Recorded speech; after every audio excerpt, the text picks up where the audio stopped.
Hello বন্ধুরা, দেখো ছাতা নিয়ে চলে এসেছি ছাদের ওপরে শাক তুলতে। আমাদের ছাদের ওপরে শাক হয়েছে, দেখো তোমাদের দেখাই।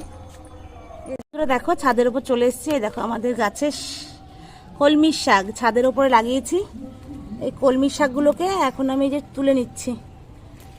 এই যে শাক পাতা লাগাতে খুব ভালোই লাগে দেখো, আর এরকম ঝুড়ির মধ্যে তুলতে তো আরও ভালো লাগে। সকাল সকাল আসিনি, একটু রোদ উঠে গেছে তো রোদের মধ্যেই এসছি ছাতা মাথায় দিয়ে ছাদের ওপরে। তো শাকগুলোকে একটু তুলে নেব। আর এই দেখো কত সুন্দর শাক হয়েছে, দেখো দেখো। চলো শাকগুলো তুলি আমি। সবাই ভালো থেকো। আর কে কে কলমির শাক খেতে পছন্দ করো, এগুলো কিন্তু কলমির শাক, আমাকে একটুখানি জানাও।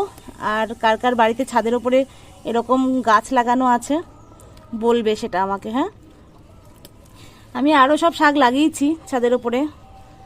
তো যাই হোক, চলো ভালো থেকো সবাই, টাটা। শাক ছিঁড়তে লাগি আমি, চলো টাটা।